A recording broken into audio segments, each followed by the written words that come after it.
You end up taking the Maokai to a different role, especially when Steel has been able to play things like the Hecarim. I'd actually love to see them try and go for something like that. You get this all-in potential, which is super great with the Hecarim and the Kennen, and then you just get to farm like absolutely crazy in the early game and not worry about Sejuani trying to do anything funky to you. Yeah, I'm really curious to see where DFM go with this third pick. Looking towards mid right now, and yeah, we get it. We get the Yone locked in for Yarong. It's gonna be his first time playing it and playing so far, so knowing they want to target that mid lane matchup, in both compositions so far, incredibly scrappy, right? So far, RNG kind of setting up for something with the double melee top set that Flowers talked about that definitely wants to fight and go in, but up against the Kennen and a Yone, I feel like DFM are going to do incredibly well. All right, so let's go ahead and look at how things are going to shape up in the second half of the draft, because Alistar's the first ban here. Engaged supports have been incredibly popular throughout the play-in stage thus far. I don't expect that to be the only one banned away. Misfortune going to be the first of the two bans here from RNG. Neither side having locked in a marksman yet. They're going to remove another one of those big AoE wombo combo pieces from what could link up with the Kennen and the Maokai. And I think the Kai'Sa would make sense here as well if you want to try and ban that away. I think what you're looking at here is a massive dive composition coming through from DFM. So I think something like a Kai'Sa that can follow up on that would be really strong. But we also know that Gala is a massive fan of that pick. I just don't know if he'll get it on, first rotation, because Udapon can take it away. Exactly, right? I expect them to take it away, especially with them banning the Aphelios. We've already seen RNG answer the Kai'Sa before with the Aphelios who's playing so far, but things like the Tristana are still open. So if DFM opt into the full dive with the Kai'Sa, I wouldn't be surprised to RNG to answer with that pick, but no, they actually go with that one first. Alrighty, the Tristana's locked in, the Aphelios, the Caitlyn are banned away. Back over to RNG. I need to see an AD carry. I need to see a support. How interesting is this gonna get? Gala is one of those AD carries that can kind of just pop off no matter what may happen. So I love to see the spiciness. Come on, lock that in. Lock that in. I don't know if he'll get it. Look, Gala's been a big fan of the Kai'Sa, and he has a handful of champions that he feels really, really confident on, and Kai'Sa is like the pick for him. And you get Ming onto his pick as well in the Nautilus. This is banned away from RNG so often because how disgusting Ming is on this pick. As someone who is not a primary LPL caster, Kai'Sa Nautilus is the LPL bot lane that comes to mind when I think of the region, when I think of what they pop off on and what is just devastating. It's also just because Ming, like, when you think of busted Nautilus hitboxes, yes, Ming has made that like a staple in the LPL. He will forever lollipop every single hook behind every single minion wave. And the amount of times we've been sitting there going, how the hell did he manage that? Alrighty, so we get the Kai'Sa Nautilus for RNG. Final pick for the other side on DFM here. It's Leona Tristana going up against that Lyric. How do we feel about almost 10 minutes into the game? There are plenty of engaged mechanisms on both sides, but we are yet to find first blood still. Let's see if I cast a curse. If Breed's gonna get jumped on here, Harp, flash, stun. Evie has the damage with the burn, and the first blood actually goes over to Harp. DFM are on the board. Why you gotta do us like that? You're gonna fight. Why you gotta do us like that? This was actually the tryout for next year, Cap, waiting off to the side. But if they can find a fight coming to the Sixth Dragon. Oh, baby, you're wrong. That's not where you wanted to be. Way gets the money. If Evie steps forward just a little bit, they are ready to go on this. I'm surprised how much they're willing to coming up here. They're also just going to end up giving DFM a free dragon. Well, there it goes. They got to try to make this play happen. Evie goes in for the flash, gets away from the seismic shove, keeping himself alive nicely so far. But 3v1 is just too much, and RNG get the kill. But DFM should be able to get this objective on the other side of the map. And for DFM, I think it's a fine trade. Evie does go down. It doesn't look like RNG should be able to get too much off the back of turret plates. But even just setting their composition up to where RNG are going to have to fight them soon so they don't go into things like Soul Point and Soul. And Flowers, it seems like your job's not done yet. Alrighty, boys. Let's see if it turns into a whole lot. Doesn't look like it's a minion. And everybody, I just want to go ahead and point out, there are no champions on the bottom half of Summoner's Rift. Everybody's ready to party here on the top side. And Evie is not invited. He'll be killed immediately as Harp is the next one in their sights. Stunned up by Sejuani, but DFM has their jungler here ready to maybe have a counterattack or at least keep everybody else safe. Udapon will clear out the wave, but RNG pick up a freebie there on that one. Yeah, you can see now they're going to move over towards the Rift Herald as well. Yaharong not exactly in the best of spots to try and contest this with the push that Gala had, so it looks like RNG should be able to get the second Rift Herald for themselves as well. Alrighty, look, let's take count of how many ultis are not available though, because it's still Sejuani and Talia that don't have anything to work with here. So RNG, they won't be able to look for any sort of a play afterwards. They'll just bring everybody back mid, deal with this wave. DFM, unfortunately, losing that top laner up there, not expecting this, ends up costing them. No, we just see RNG able to get up here, especially with that ultimate coming out from Sejuani. Like, DFM has the same amount of members, but not able to react in time. Harp luckily able to get away in the end, and a play like this is much more bread and butter RNG, especially thinking back to their success last year, right? Always being the team. Talks about Yaharong kind of, oh, hang on a second. Oh boy, Evie's ready on the flank. This time it's Wei being forced to flash out, trying to escape away from those roots. And now Wei and everybody on RNG can turn it right back around Evie. So Yudapon's not able to take that and knock it down with Tristana. Weaver's wall ready to come in as Wei will look for the flank here on Harp. Teleport's now about to show up for both sides. Evie still has no cannon ulti, but Wei has no flash and no way out. Steel's gonna grab the kill on the enemy jungler, but now Harp is low, and Evie is the same. Another TP showing up. Yaharong's made his way in. DFM grab a second kill, and Evie still survives. Breathe tries to get away, but Steel's got him locked down, and Yaharong seals his fate. Yutapon goes right back in.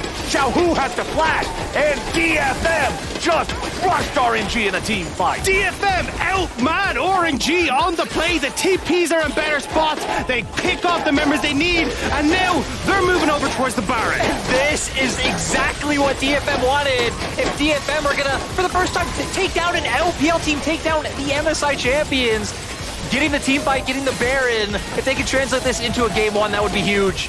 And there it is, Baron at 22 minutes for the LJLT. And we see here, right?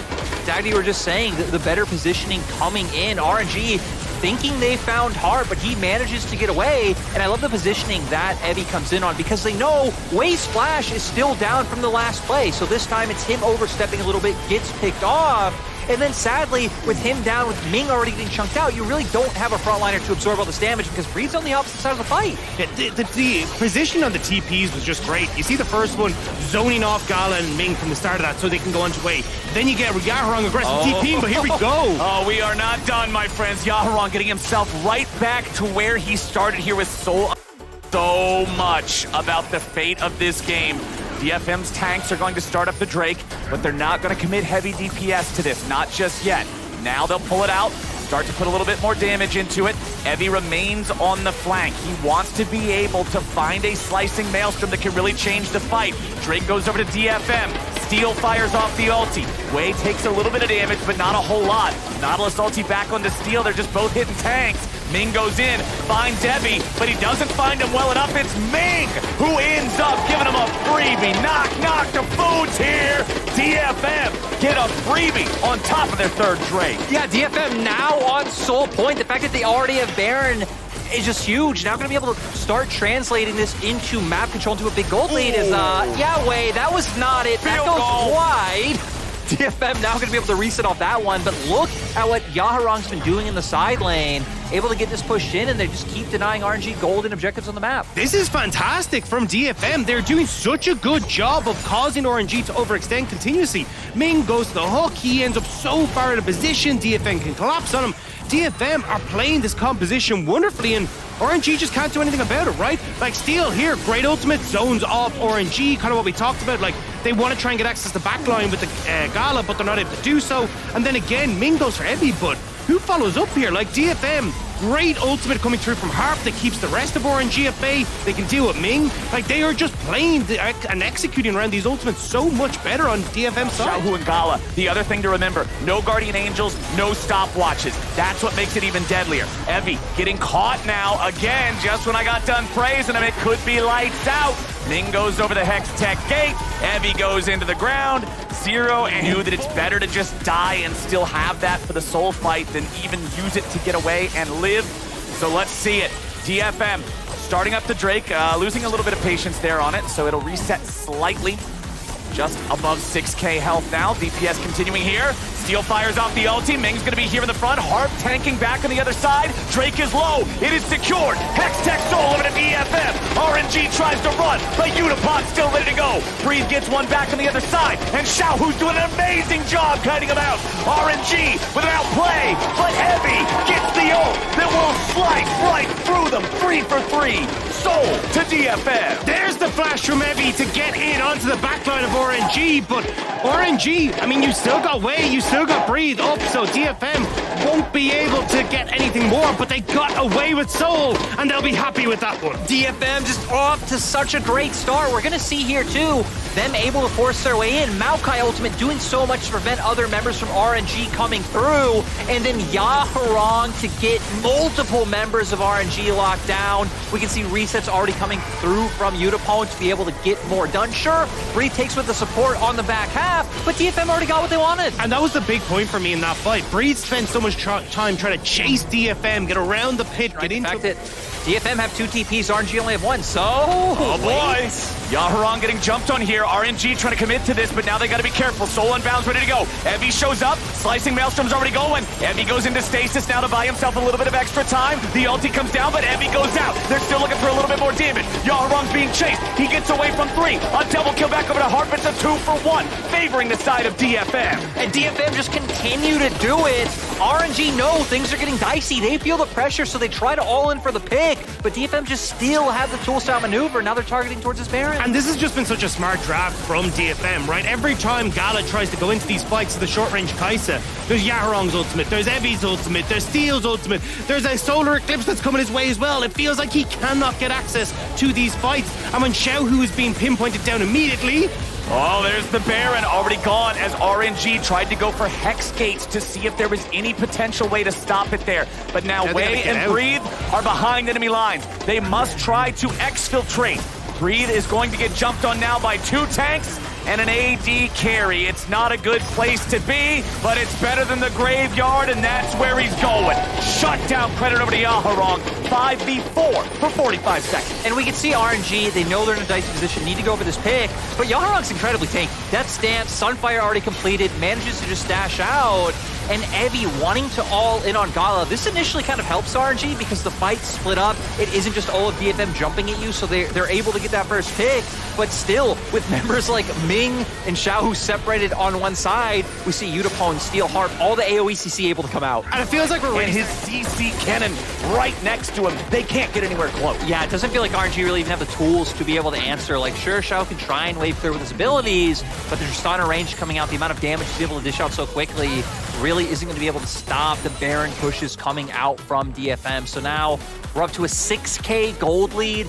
Elder's going to come up soon, and it just feels... It feels just like a matter of time, you know, before we put the coffin, you know, in the dirt for RNG. Because say goodbye. Because at this point, right, you're just waiting for those picks to come through, but DFM aren't giving them over. Well, I like the fact that you mentioned the Elder, because for me, if you're in a position like RNG where you feel like your back is against the wall, this is where you full send it. This is your Hail Mary. You might be down 1 Drake to 4. It's not the old League of Legends where that matters for the Elder. This is the cheat code Elder that automatically kills the other dudes when they aren't yet dead, and that's what you need to win here. And it feels like a huge amount of it is going to rely on Gala, right? 4 items now on this Kai'Sa. We've seen him pop off in this champion before. He needs to do it, but on the opposite side, Yaharong looking incredibly strong.